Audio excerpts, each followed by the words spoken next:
नमस्कार, मेरा नाम है दिनेश और आप देख रहे हैं सीकर संदेश। सीकर और शेखावाटी का जो क्षेत्र है वो हमेशा से ही भारतीय सेना में जाकर भारतीय सीमाओं की रक्षा करने वाले लोगों के रूप में पहचाना जाता है। प्रधानमंत्री भी जब सीकर और शेखावाटी आते हैं तो सबसे पहले यहाँ के वीरों को नमन करते हैं, और करे भी क्यों नहीं, क्योंकि यहाँ के युवाओं का जोश जो है वो है ही ऐसा कि वो सभी लोग आर्मी में, एयरफोर्स में, नेवी में जाकर इस देश की सेवा करना चाहते हैं। और आज एक और मिसाल कंचिता के रूप में हम आपके सामने लाने जा रहे हैं। आपने पहले ही प्रयास में एयरफोर्स की एफकेट एग्ज़ाम क्रैक करके ऑल इंडिया 21st रैंक हासिल करी है और अपने पिता का, अपने परिवार का, अपने गांव का नाम पूरे देश भर में रोशन किया है। लेकिन कंचिता ने ये सब किया कैसे, क्यों किया, इसकी इंस्पिरेशन कहाँ से मिली, कैसे तैयारी करी, इस सब के बारे में हम बात करेंगे आज के इस इंटरव्यू में। आप सभी का स्वागत है। कंचिता, बहुत बहुत स्वागत है आपका सीकर संदेश के मंच पर। Thank you so much. सबसे पहले तो आपको बहुत बहुत बधाई इस बात की कि आपने ऑल इंडिया 21st रैंक लाकर आपने अपने परिवार का मान बढ़ाया है। और हमारे लिए भी एक खुशी की बात है कि आप हमारे सीकर के ही पास के गांव नानी से आते हैं। नानी को लेकर बहुत अच्छी खबरें हम आपको हर बार नहीं दे पाते हैं, क्योंकि बहुत सारी शहरी सरकार की वजह से परेशानियों के कारण नानी गांव का नाम हमेशा ही पानी की समस्याओं को लेकर आते रहा है। लेकिन आज मुझे खुशी है कि इस नानी गांव की ही एक बेटी की कहानी आप सबके सामने मैं लाने जा रहा हूँ। कंचिता, सबसे पहले तो मैं ये चाहता हूँ कि आपकी जो इंस्पिरेशन है उसके बारे में आप बताएं, क्योंकि आपने तैयारी कैसे की ये बाद का विषय है। आपको इंस्पिरेशन कहाँ से मिली कि आप मतलब जो डिफेंस है उसमें आप जाएं या आप एयरफोर्स में जाएं, आप जो भी तैयारी आप कर रही थी, कहाँ से आपको इंस्पिरेशन मिली, कैसे आपने ये किया? जी, मैं एक आर्मी ब्रेड हूँ। मेरे पापा आर्मी में हैं, आर्मी से रिटायर्ड हैं वो। और जब भी उनको यूनिफॉर्म में देखा है तो एक प्राइड महसूस किया है, एक गर्व महसूस किया है कि यूनिफॉर्म में एक जो रिस्पेक्ट उनको मिलती है, और जो हमारी आंखों में जो सितारे चमकते हैं उनके सितारों को देख के, उनके कंधों के सितारों को देख के, तो वहाँ से हमेशा से इंस्पिरेशन मिली है कि एक दिन हम भी वो यूनिफॉर्म पहनने का अर्न कर सकें, क्योंकि ऐसे नहीं मिलती, अर्न करनी पड़ती है। तो ये हमेशा से यही था कि पापा की यूनिफॉर्म को देख के इंस्पिरेशन मिल रही है। और हमेशा से आर्मी क्वार्टर्स में रहे हैं, जगह जगह पापा की पोस्टिंग्स हुई है तो पापा के साथ गए हैं। तो आर्मी का जो एक माहौल होता है, आर्मी जो एक ऑर्गेनाइजेशन है, डिफेंस अगर पूरा ही ले लें, आर्मी, एयरफोर्स, नेवी, इस तरह डिफेंस का एक ऑर्गेनाइजेशन है, वो एक अलग दुनिया है, बिल्कुल काफ़ी अलग दुनिया है।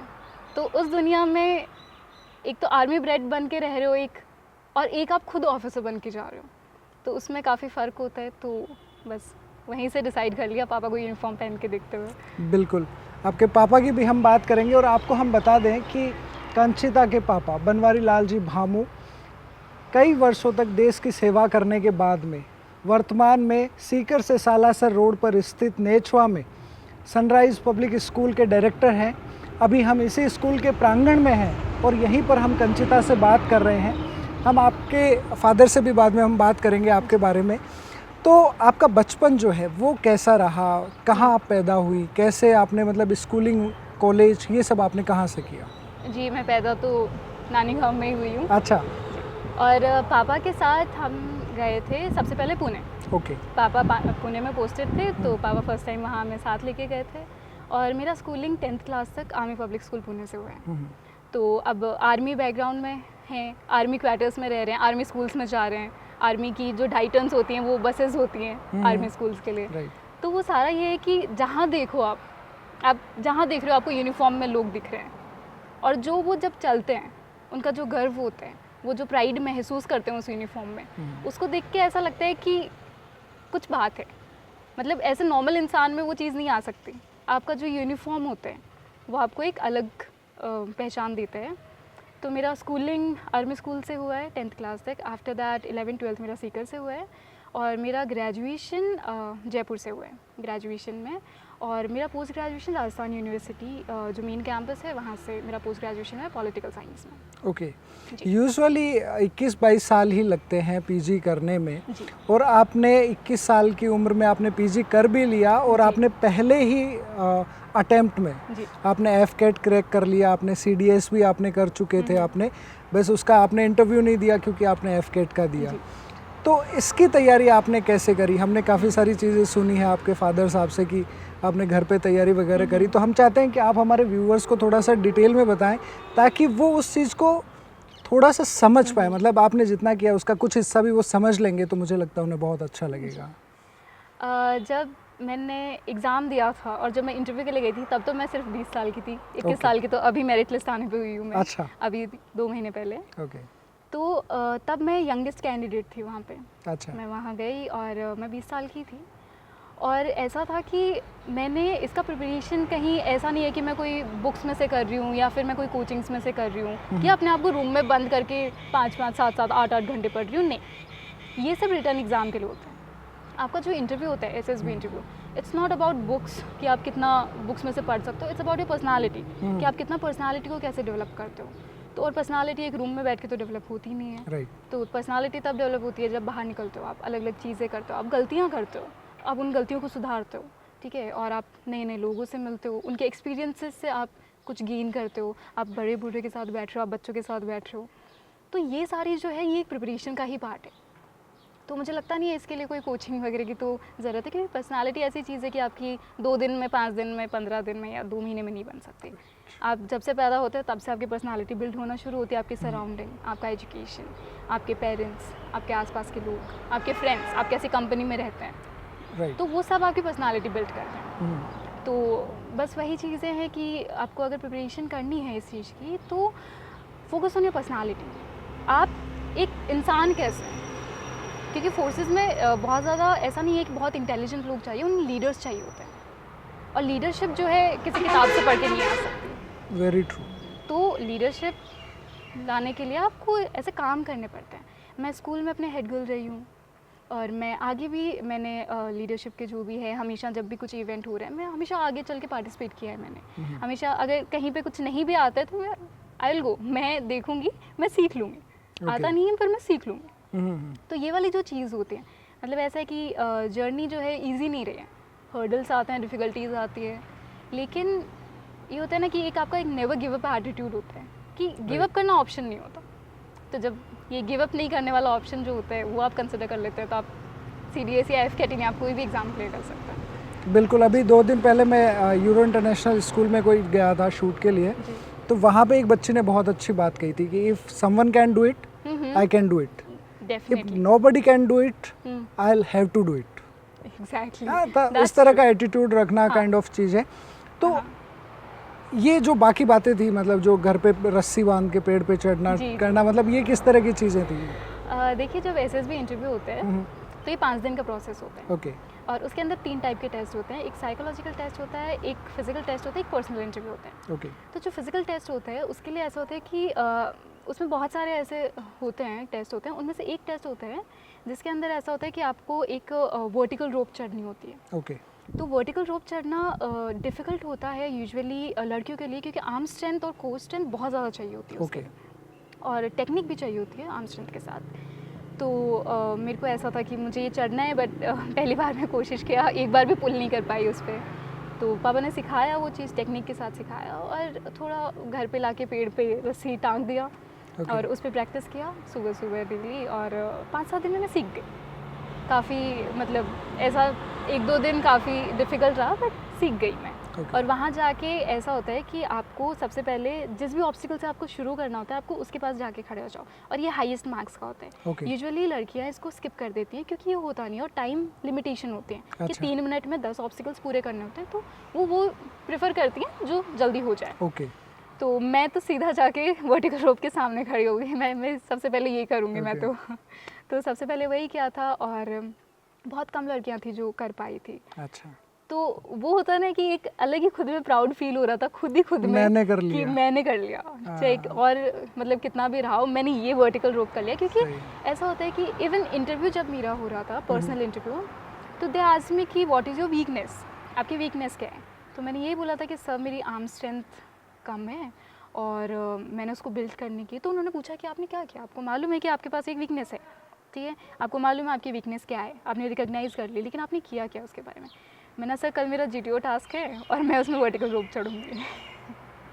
फिर मैंने वर्टिकल रोप चढ़ी, और लाइक जब GTO सर और पर्सनल इंटरव्यूअर सर एक साथ बैठेंगे तो दे विल डिस्कस कि यस उसने बोला था वो चढ़िए। Right. और सिर्फ वही बात नहीं है, मुझे खुद में बहुत प्राउड फील हो रहा है उस चीज़ के लिए। तो बिल्कुल सही है। हम बहुत सारे सपने क्लासरूम में बच्चे सजाते हैं कि मैं ये बनूंगा, मैं ये बनूंगा। किसी भी बच्चे से पूछ लो तो पुलिस ऑफिसर बनना है, आईएएस बनना है, एस्ट्रोनॉट बनना है। आपने भी कभी किसी दिन सोचा होगा ना कि डिफेंस में मेरे को जाना है। उस दिन जब आपने सोचा, क्या आपने उसके बाद एफकेट के एग्ज़ाम देने से पहले आपने पता करा कि क्या होता है, कैसे होता है? क्योंकि एक्चुअल में ये सवाल मैं इसलिए कर रहा हूँ कि मैं बहुत सारे बच्चों के इंटरव्यू करता हूँ जिन्होंने 10th 12th पास किया होता है। मैं उनसे पूछता हूँ कि आपको लाइफ में आगे क्या करना है, गोल क्या है? तो वो कहते हैं आईएएस बनना है या कुछ भी करना है। तो मैं उनसे पूछता हूँ कि ये कैसे करते हैं, इसका प्रोसेस क्या है? उन्हें आईएएस का प्रोसेस नहीं पता होता, क्योंकि आईएएस बनना तो है लेकिन कैसे बनना। और अगर आपको वो नहीं पता तो मुझे लगता है कि आप वो करने में इंटरेस्टेड नहीं हो, आप सिर्फ इंटरव्यू के लिए बोल रहे हो। तो आपने कब डिसाइड किया कि आपको डिफेंस में जाना है, और उसके लिए आपने कैसे, ये फिजिकल तैयारी से पहले आपने क्या तैयारियां उसके लिए?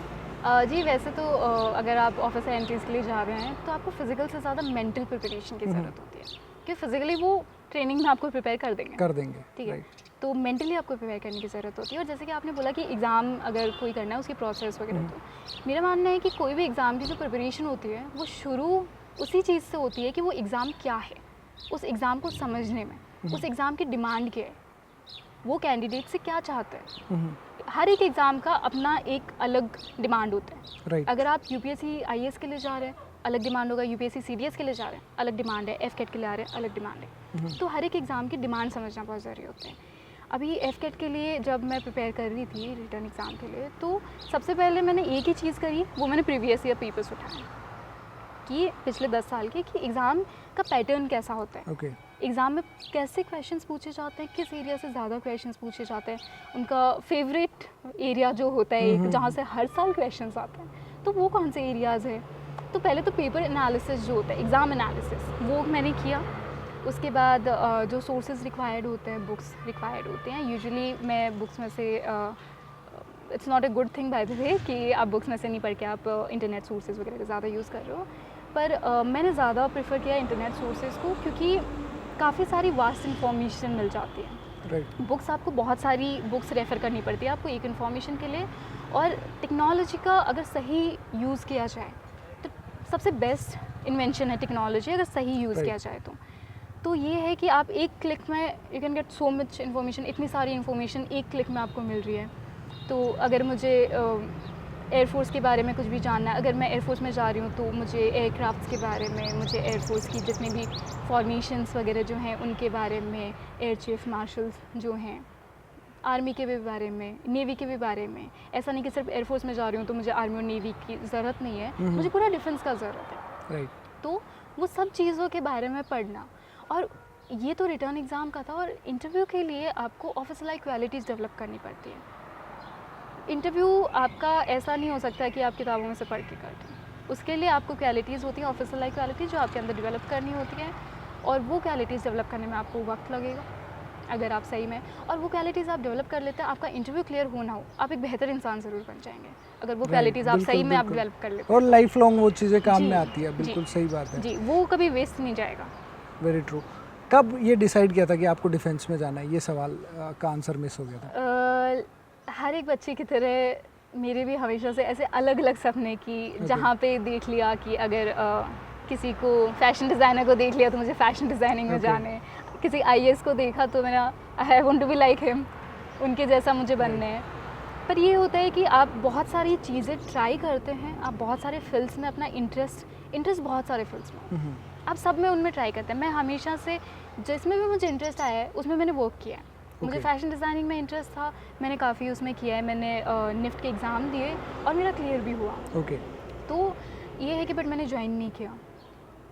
मुझे आईएएस के लिए भी ऐसा था कि मुझे पढ़ना है चीज़ें, आईएएस बने नहीं बने, आईएएस का जो सिलेबस वगैरह होता है इतना वास्ट सिलेबस होता है, सेट की काफ़ी डिफ़िकल्ट एग्ज़ाम होती है, एंड उससे मैं अट्रैक्ट हो रही थी कि इतनी क्या डिफ़िकल्ट होती है, अच्छा इतना भी क्या डिफ़िकल्टी लेवल है इसका, इसको देखते हैं अपन। सही है। तो वाली चीज़ होती है, लेकिन एक जो गोल होता है, ये सारे अट्रैक्शंस होते हैं कि आप अलग अलग चीज़ों में एज ए चाइल्ड आप अट्रैक्ट होता है, बट एक गोल होता है जिसे देख के ऐसा लगता है कि ये मेरा सुप्रीम गोल है और इसी डायरेक्शन में मुझे काम करना है। That was defence forces for me. Okay. तो ये मेरा हो गया था ये ग्रेजुएशन के टाइम पे। आई डिसाइडेड कि I want to go to Indian armed forces.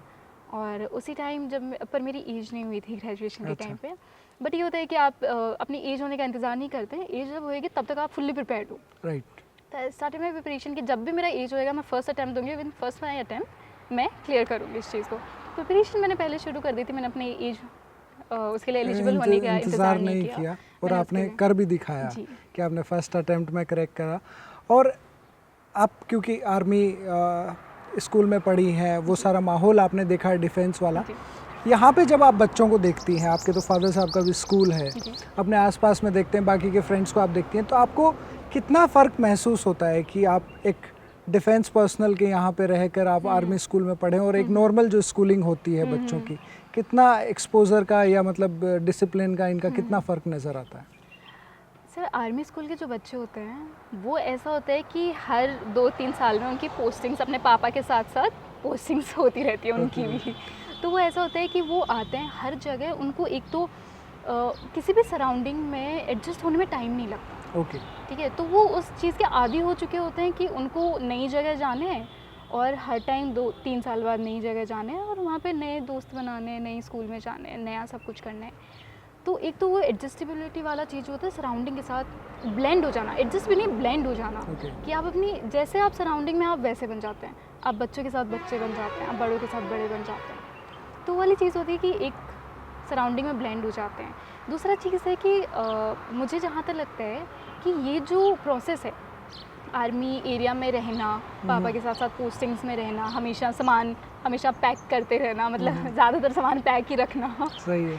तो वो चीज़ें जो हैं वो एक इंसान को एज से पहले मैच्योर बना देती हैं। ओके। राइट डिसीजंस लेना, मैच्योरिटी आना, वो सब चीज़ें होती हैं कि उनको बहुत ज़्यादा एक्सपीरियंस गेन हो जाते हैं। अलग अलग जगह जा रहे हैं, अलग अलग लोगों से मिल रहे हैं, तो वो जो एक्सपीरियंसेस होते हैं वो उनको लाइफ लॉन्ग बहुत काम आते हैं। तो ये सिविलियंस जो हैं, सिविलियंस के बच्चे हैं, उनमें ये चीज़ थोड़ी कम देखी जाती है। तो ये वाली फ़र्क मैंने महसूस किया है वैसे। बिल्कुल सही है। तो अभी जब आपने ये क्रैक कर लिया है एग्ज़ाम, तो अब आगे क्या होगा? मतलब कब आपकी पोस्टिंग होगी या पोस्टिंग होने के बाद में मतलब आपका वहाँ पे स्कोप ऑफ वर्क क्या रहेगा, क्या आप करेंगी, क्या आगे फ्यूचर प्लानिंग है, कुछ और मतलब एग्ज़ाम वगैरह करने हैं या क्या करना है? जी अभी तो मेरा रिपोर्टिंग है हैदराबाद एयरफोर्स एकेडमी हैदराबाद में। ओके। अभी रिपोर्ट करना है और 9 या 10 के बीच में मुझे रिपोर्ट करना है। अच्छा। तो मेरा रिपोर्टिंग वो हो जाएगा और फिर प्रोबेबली 1-2 दिन में ट्रेनिंग शुरू हो जाएगा वहाँ पे।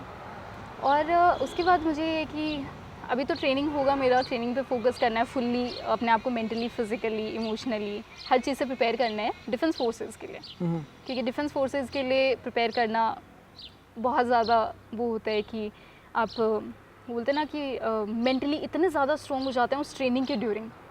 तो मुझे पूरा फोकस अभी तो अपनी ट्रेनिंग पे ही देने हैं। और उसके बाद जो मेरा ब्रांच है, एजुकेशन ब्रांच मेरा है, तो उस ब्रांच में जो भी जॉब प्रोफाइल्स होते हैं वो हमें काम उसी टाइम ट्रेनिंग के टाइम सिखाया जाएगा और जो भी काम होगा एजुकेशन से related that I do. Okay. ये एसएसबी का जो इंटरव्यू होता है, इसके बारे में बहुत सारी चीज़ें सुनी है। लाइक एक आईएएस आईपीएस होते हैं, एक दिन में इंटरव्यू हो जाता है, इसमें 5 दिन लगते हैं। तो जैसे मैं सीकर की कुछ एनडी एकेडमी है, इनके जब वीडियोस देखता हूँ, इनकी बातें जब सुनता हूँ, तो काफ़ी मतलब उसके इम्पोर्टेंस शो करते हैं और डेफिनेटली होगा भी। 5 दिन लंबा इंटरव्यू है। आपका कैसा एक्सपीरियंस रहा? मतलब किस तरह की चीज़ें होती है जो मतलब साइकोलॉजिकल टेस्ट वगैरह, ऐसे कुछ एग्जांपल आप शेयर कर सकते हैं, कैसा हुआ? ओके जैसे कि एसएसबी का जो इंटरव्यू होता है ना, एक लाइफ चेंजिंग इंटरव्यू होता है। अच्छा। एक लाइफ चेंजिंग एक्सपीरियंस होता है कि आप जब 5 दिन वहाँ रहते हैं तो आप एक सेम माइंडसेट वाले लोगों के साथ रहते हैं, सबको वो इंटरव्यू क्लियर करना होता है। आप वहाँ पे आपका जो टेस्ट होता है ना, वहाँ पे नॉर्मल इंटरव्यू की तरह टेस्ट नहीं होता है। वहाँ पे आपका मनसा, वाचा, कर्मा तीनों के टेस्ट होते हैं। मनसा हाउ यू थिंक, आप कैसे सोचते हैं, वाचा आप कैसे बोलते हैं, कर्मा और आप कैसे करते हैं। ओके। तो ये तीनों का कंबाइन अगर चीज़ें हैं वो आपके वहाँ टेस्ट होती है। तो बेसिकली ओवरऑल आप पूरा इंसान ही वहाँ पे टेस्ट हो रहा है। ठीक है, तो ये एसएसबी का इंटरव्यू जो था पर्सनली मेरे लिए सबसे बेस्ट एक्सपीरियंस था अब तक का, कि हम वहाँ पे गए हैं, वहाँ पे लोगों से मैं बहुत सारी लड़कियों से मिली हूँ और सबकी अलग स्टोरीज़ होती हैं। वो मतलब दिन में हम टेस्टिंग कर रहे हैं और रात में बैठ के हम सब लोग अपनी स्टोरीज़ बता रहे हैं एक दूसरे को, एक दूसरे से बात कर रहे हैं, एक दूसरे के बारे में जान रहे हैं, उनका जो डिफेंस फोर्सेस में इंटरेस्ट है उसके बारे में जान रहे हैं। तो ये बहुत अलग सी बॉन्डिंग हो जाती है वहाँ के लोगों के साथ, ठीक है। और जैसे कि इंटरव्यू प्रोसेस जो चलती है उस टाइम आपको रियलाइज़ नहीं होता कि आप कोई टेस्ट दे रहे हैं। अच्छा। आपको रियलाइज़ ही नहीं होता कि आपको कोई टेस्ट दे रहे हैं, आपको कोई परफॉर्मेंस प्रेशर या फिर वैसा कुछ, क्योंकि आप जब वहाँ एंटर करते हैं तो जब एंटर कर रहे होते हैं तो वहाँ का जो गेट होता है वहाँ पे लिखा होता है negative attitude is not allowed after this point, ठीक है। After this point only positive attitude is allowed, कि इस पॉइंट से आप आगे जाओगे सिर्फ पॉजिटिव एटीट्यूड होना, नेगेटिव एटीट्यूड है तो आप वापस मुड़ कोई जाइए। जगह नहीं है उसके जी, लिए। तो यहाँ पे आप पास या फेल होने नहीं आते, ओके। यहाँ पे आप एक्सपीरियंसेस गेन करने आते हैं। तो वहाँ पे जैसे कि अगर इंटरव्यू भी हो रहा है तो इंटरव्यू में आपसे काफ़ी क्वेश्चंस पूछे जाते हैं और एज इन कोई एरिया नहीं होता क्वेश्चंस का। अच्छा, कि मतलब कुछ भी कहीं से। हाँ, कि कोई एरिया नहीं होता कि आपको यहाँ से क्वेश्चन पूछे जाएगा या वहाँ से आप कहीं बुक से रट के चले जाओ, नहीं। उनके क्वेश्चन आपके ही आंसर्स में से निकल के आते हैं। अच्छा। आप कुछ भी बोलेंगे they will put A question mark. आपने कुछ भी किया, क्यों किया आपने? आपने नहीं किया तो क्यों नहीं किया? आपको मार्क्स अच्छे आए तो आपने क्या स्पोर्ट्स नहीं खेला? और आपको अच्छे मार्क्स नहीं आए तो आप कैसे स्टूडेंट हैं? अच्छा।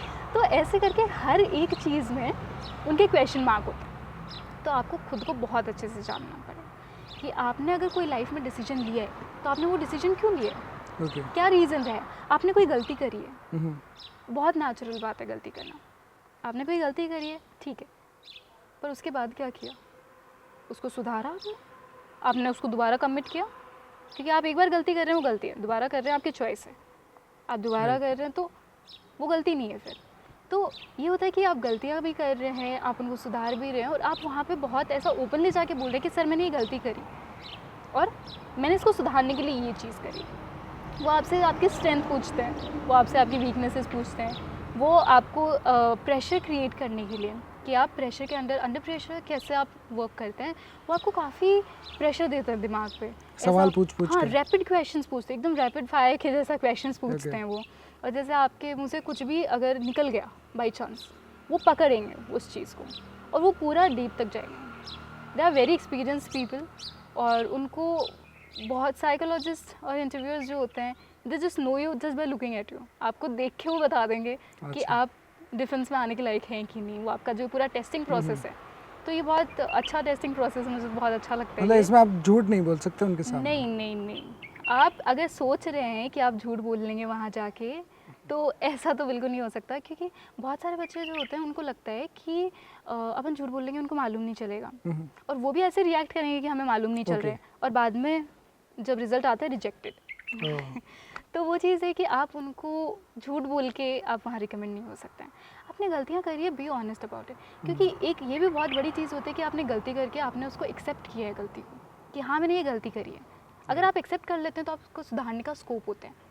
अगर आप गलती को एक्सेप्ट ही नहीं करते हैं तो सुधरने का भी कोई स्कोप नहीं होता। तो वो वाली चीज़ है कि इंटरव्यू में आपसे बहुत सारे क्वेश्चंस पूछे जाएंगे, बहुत सारे। मेरा जो था इंटरव्यू वो पूरा मेरा पर्सनल जो पर्सनालिटी के ऊपर है, मेरे पर्सनल एक्सपीरियंसेस, पर्सनल चीज़ें जो हैं उन्हीं के ऊपर पूरा इंटरव्यू था।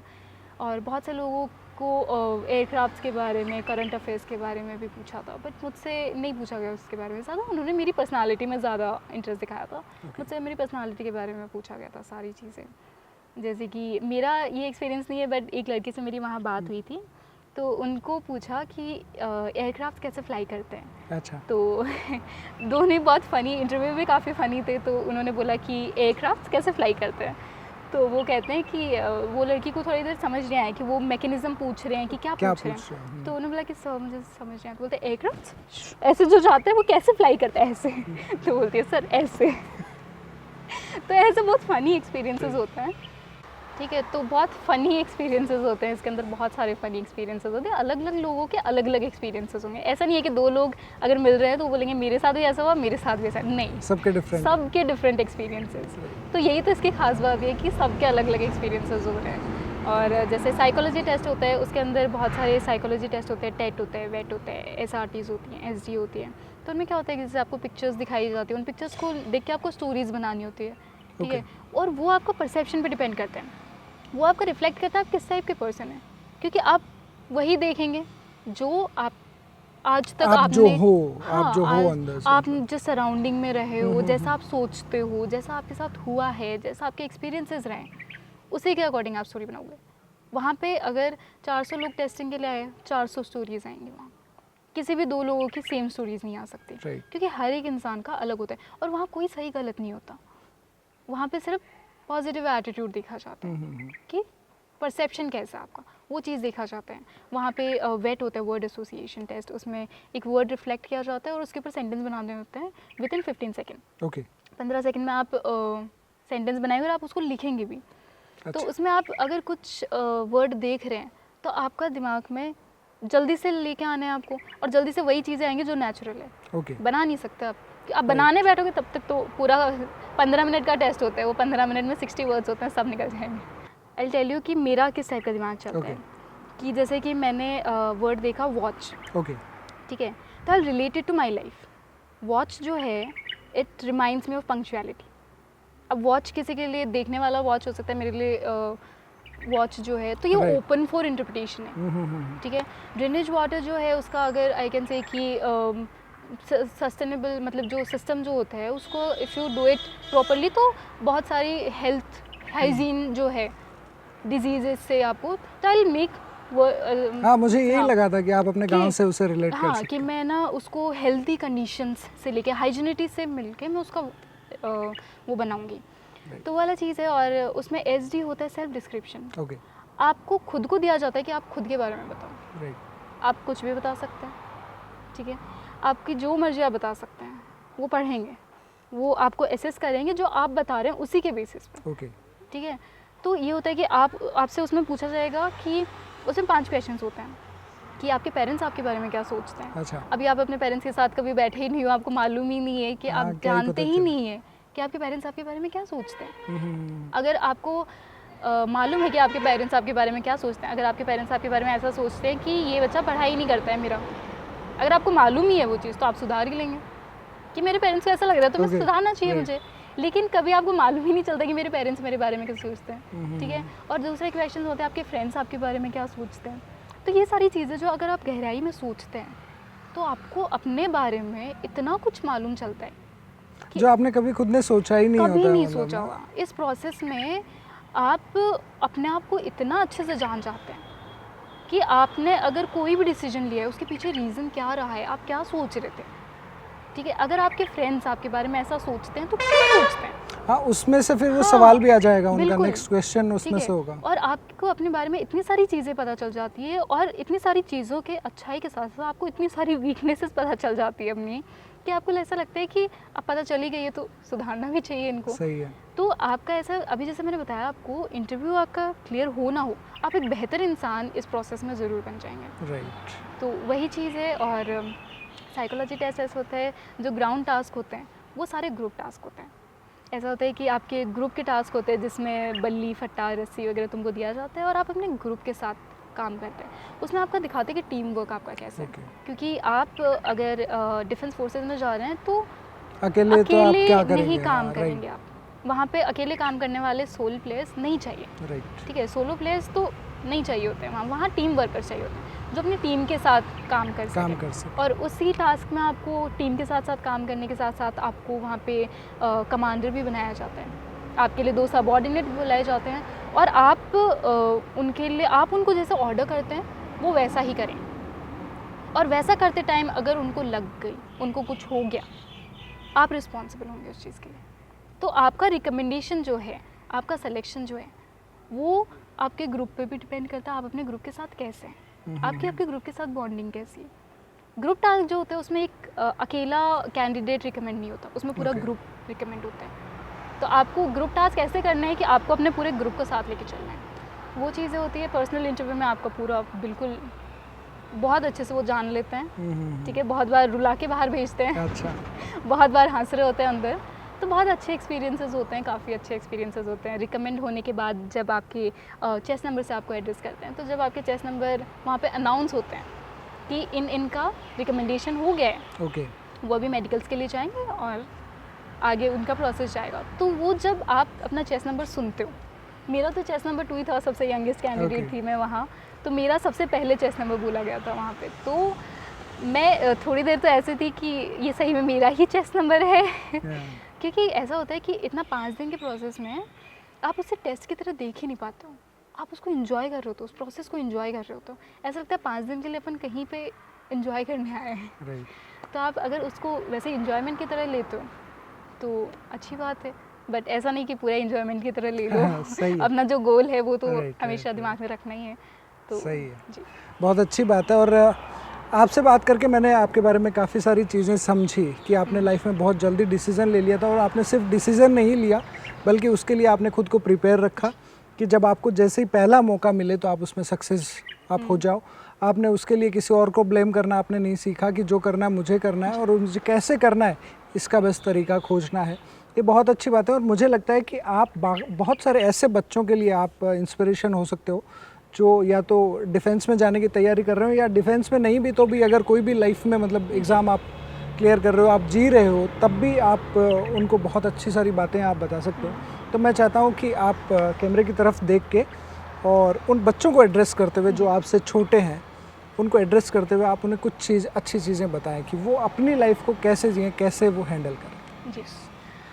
तो मेन बात तो ये है कि आप किसी भी एग्ज़ाम के लिए प्रिपेयर कर रहे हो, नॉट ओनली डिफेंस एग्ज़ाम्स, किसी भी एग्ज़ाम के लिए आप प्रिपेयर कर रहे हो, जो भी एग्ज़ाम है वो क्लियर करने के लिए ही बनी है। आप क्लियर करना चाहोगे, आप कर लोगे। सक्सेस जो है वो एक दिन में नहीं मिलती, एक महीने में मिलती, एक प्रोसेस है, वो कंटिन्यूस प्रोसेस है। लेकिन just be prepared to never give up. कभी भी अपने ड्रीम्स के ऊपर, अपने गोल्स के ऊपर गिव अप नहीं करना। जस्ट चूज़ योर गोल्स, अपने गोल्स को चूज़ कीजिए और उस डायरेक्शन में, राइट डायरेक्शन में वर्क कीजिए। बस इतना काफ़ी है। अगर आप गिव अप नहीं करते हैं, आप डेडिकेटेड होते हैं, आपके पास विल पावर है, तो आप कोई भी एग्ज़ाम क्लियर कर सकते हैं। चलिए कंचिता, आपसे बात करके मुझे बहुत अच्छा लगा, और उम्मीद करता हूँ कि आप आने वाले समय में डिफेंस में और अच्छा आप करेंगी, और आपको देखकर बाकी के बच्चे भी या बाकी के जो यंगस्टर्स हैं वो भी मोटिवेट होकर डिफेंस में जाने का अगर उनका सपना है तो उसे पूरा करने के लिए वो प्रयास करेंगे। और डेफिनेटली आपके पूरे परिवार ने आपके पीछे काफ़ी मेहनत करी होगी, काफ़ी उनके भी इसमें हाथ रहा होगा आपकी सफलता में, तो उनको भी मैं बहुत बधाई देना चाहूँगा कि उन्होंने पूरे शहर के सामने, पूरे क्षेत्र के सामने एक एग्ज़ाम्पल सेट किया है कि आप कोचिंग के जाए बिना भी आप घर पे भी पढ़ के तैयारी करके आप बहुत अच्छा कर सकते हैं। ऑल इंडिया 21st रैंक कम नहीं होती है, तो आपने बहुत अच्छा किया और ऐसा किया जा सकता है, ये आपने लोगों को दिखाया है, तो उसके लिए बहुत बहुत धन्यवाद। हम आपके फादर साहब से बात करेंगे और आपके बारे में कुछ चीज़ें हम उनसे भी अब जानेंगे। Thank you very much. काफ़ी इंटरेस्टिंग चीज़ें मिलेगी आपको। Thank you so much. अब हमारे साथ है कंचिता के प्राउड फादर बनवारी लाल जी भामू।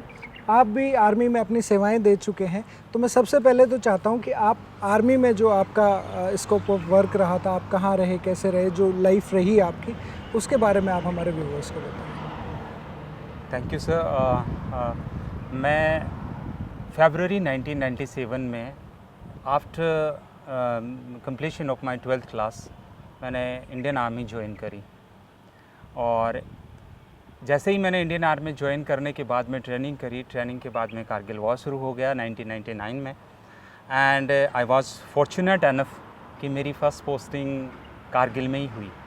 यानी मैं लेह में पोस्टेड था, एंड हमें ऑर्डर मिला कि आपको कारगिल में जाना है। यंग थे, एक्साइटेड थे, पहली बार वार जोन में जा रहे थे, एंड बहुत चैलेंजिंग लगा, और बहुत मतलब हमें ये लगा कि देश के लिए करने के लिए हमें कुछ अपॉर्चुनिटी मिल रही है। उसके बाद में कारगिल वॉर ख़त्म हुआ, जो सिचुएशन रही वो सबके सामने है। फिर मैं पीस में पोस्टिंग हुई, कई जगह पे मेरी पोस्टिंग हुई, जिसमें पटियाला, पुणे, फिर श्रीनगर में भी मैं रहा।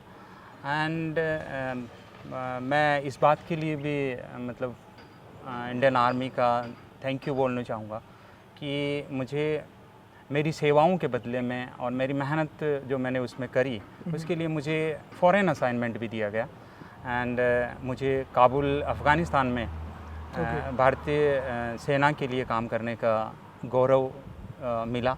मैं 3 साल तक वहाँ रहा और इस तरह से मैं 23 साल सर्विस करने के बाद मैं जनवरी 2020 में रिटायर हो गया। अच्छा। एंड मुझे बहुत फ़ख्र है कि मैं इंडियन आर्मी का हिस्सा रहा और इंडियन आर्मी ने एक ऐसा ऑर्गेनाइजेशन है इंडियन आर्मी जो मतलब शायद दुनिया का बेहतरीन ऑर्गेनाइजेशन है। इससे बेहतर ऑर्गेनाइजेशन कुछ नहीं हो सकता। बिल्कुल बिल्कुल, और इसीलिए शायद इतने सारे यंगस्टर्स हैं जो इंडियन आर्मी में जाके डिफेंस में जाके इस देश की सेवा करना चाहते हैं, और शेखावटी तो इस मामले में सबसे आगे है। हाँ, शेखावटी का जो सेना में प्रतिनिधित्व है वो चाहे वो अधिकारी के तौर पे हो चाहे वो जवान के तौर पे हो, लेकिन जहाँ भी जिस भी पद पे या जिस भी पोजीशन पे वो हैं वो अपना बेहतरीन प्रदर्शन करते हैं शेखावटी के लोग। एंड इंडियन आर्मी में हर रेजिमेंट में हर यूनिट में उनकी शाख है शेखावटी की। एंड देश के लिए वास्तव में शेखावटी के लोग बहुत अच्छा काम कर रहे हैं और युवा जो हैं अभी तो उनको भी आगे आ रहे हैं, आना भी चाहिए। और इस मतलब देश की सेवा करने का हर आदमी सेवा करता है, चाहे वो किसी भी पद पे हो या किसी न किसी एक आम आदमी जो अपनी रोटी का जुगाड़ कर रहा है वो भी कहीं ना कहीं देश की सेवा कर रहा है। लेकिन जिस तरह से एक फ़ौजी या डिफेंस के थ्रू करते हैं वो एक अलग चीज़ है और उसका गौरव और गर्व दोनों अलग हैं। बिल्कुल, और इसी गौरव को मतलब जारी रखने के लिए आपकी बेटी कंचिता ने 21 साल की उम्र में इंडियन एयरफोर्स का एग्ज़ाम क्रैक किया है, वो ज्वाइन करने जा रही है। कैसा लग रहा है? जब बच्चे आपसे आगे निकल जाते हैं, पेरेंट्स से आगे निकलते हैं, तो इससे बड़ी बात और इससे बड़ी गर्व की बात तो पेरेंट्स के लिए कुछ हो ही नहीं सकती। राइट। कि आप जिस पोजीशन में हैं उससे बेहतर वो कर रहे हैं, वो अच्छा कर रहे हैं। और अगर आपके बच्चों के नाम से आपको जाना जाता है तो उससे बड़ा गर्व किसी पेरेंट्स के लिए हो नहीं सकता। कंचिता ने मतलब जब वो छोटी थी, जब मैं ऑफिस से आता था तो वो सबसे पहले मेरे साथ थी पुणे में, 7th-8th क्लास में पढ़ रही थी। तब वो मेरी कैप बैरेट वो पहन करके उसके साथ खेलती रहती थी और उसको यूनिफॉर्म का एक अट्रैक्शन था। राइट। तो वो वहाँ से शायद उसको वो अट्रैक्शन कहीं न कहीं इसको लीड कर रहा है कि वो डिफेंस की तरफ जाने की कोशिश करी उसने और अल्टीमेटली सी गोट थ्रू और उसने कर लिया। वो हमेशा मतलब जब भी हम पूछते हैं तो बोलती रहती है, कभी से पूछ ले क्या कर रहे हो बेटा, डोंट वरी पापा मैं कर लूँगी, हाँ ना। तो कर लिया उसने। बिल्कुल, बहुत अच्छी बात है। और आपके आर्मी में होने का वो पूरे एक्सपोज़र का काफ़ी फ़ायदा मिला कंचिता को, काफ़ी सारी चीज़ें पहले से सीखने को, ओवरऑल जो पर्सनैलिटी डेवलप करी उसमें काफ़ी फ़ायदा मिला और एसएसबी का इंटरव्यू बहुत अच्छे से क्रैक करा, ये काफ़ी अच्छी बात है। तो अभी आप क्या देखते हैं, मतलब कंचिता को आप फ्यूचर में किस तरीके से आप देखते हैं?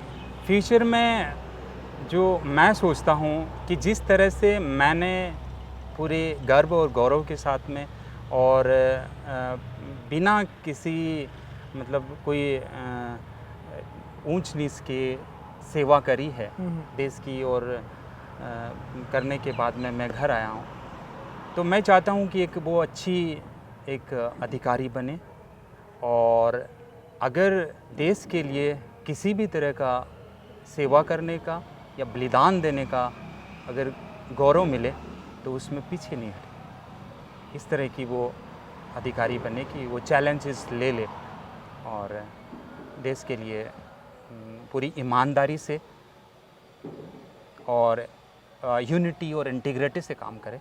ये मैं इसके बारे में ये सोचता हूँ। क्योंकि आप ने कंचिता के आप फादर हैं, आपने अपने बच्चों की अच्छी परवरिश करी और इसीलिए शायद वो आज इस मुकाम पर है।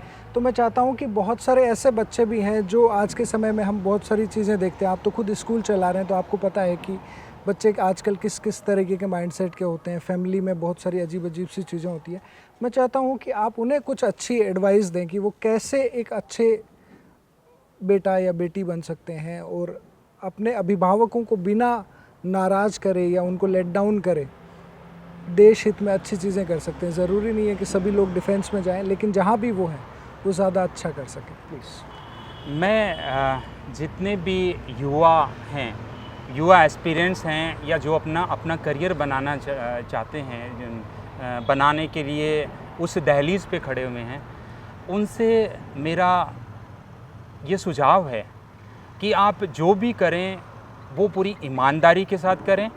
अपने पेरेंट्स को हमेशा कॉन्फिडेंस में लें कि मैं ये कर रहा हूँ तो क्यों कर रहा हूँ। आपकी जो सोच हो वो रैशनल हो, जिसमें आप अपने पेरेंट्स को बता सकें कि मेरा जो मुकाम है वो ये है और इसमें पेरेंट्स किस तरह से मेरी हेल्प कर सकते हैं, इसके बारे में पेरेंट्स को कॉन्फिडेंस में लेना चाहिए। और ऐसा कोई मुकाम नहीं है जिसको एक युवा हासिल नहीं कर सकता। अगर ए कर सकता है तो बी भी कर सकता है, तो सी भी कर सकता है। हर इंसान वो काम कर सकता है जो दूसरा उसका काउंटर पार्ट है वो कर सकता है। और ये शुरुआत होती है बहुत बेसिक से, और बेसिक से शुरुआत करके आपको आगे जाने की ज़रूरत है। मैं हर बार एक बात सोचता हूँ कि आज के समय में बहुत सारे जो पेरेंट्स हैं वो मार्क्स के पीछे जाते हैं। मैं ये सोचता हूँ मार्क्स के बजाय अगर हम स्किल्स पे बात करें, जो 21st सेंचुरी की स्किल्स हैं, जो 21st सेंचुरी में आपको एक सिटीज़न बनाने के लिए, एक अच्छा सिटीज़न, प्रोडक्टिव सिटीज़न बनाने के लिए ज़रूरी है, वो स्किल्स आपको डेवलप करनी चाहिए। और वो शुरुआत होती है उसकी परिवार से, घर से, अपने से। उसके बाद में वो स्कूल्स तक जाता है, फिर जब कॉलेज में जाता है तो और तरह की स्किल्स डेवलप होती हैं। तो इस तरह की स्किल्स डेवलप करनी चाहिए और स्किल से ही आदमी आगे बढ़ सकता है। 21st सेंचुरी में पर्टिकुलरली मेहनत करते रहिए, और मेहनत का कोई अल्टरनेटिव मुझे नहीं लगता कि है। ईमानदारी से मेहनत करें, ऑनेस्टी के साथ जाएं और अपना 100% दें। पूरा डेडिकेशन, डिटर्मिनेशन होना चाहिए जो भी लक्ष्य है आपका उसके प्रति। बिल्कुल, आपने हमसे इतनी बातें करी, आपने समय हमें दिया, उसके लिए बहुत बहुत धन्यवाद। और मैं पूरी उम्मीद करता हूँ कि आपके आर्मी से होने का जो फ़ायदा है वो आपके यहाँ स्कूल में पढ़ रहे बच्चों को भी मिलेगा, और उनमें ज़्यादा बेहतर डिसिप्लिन बच्चे जो हैं वो आपके यहाँ से निकलेंगे और देश सेवा करेंगे। और आपके परिवार को एक बार फिर से सीकर संदेश की तरफ से शुभकामनाएँ।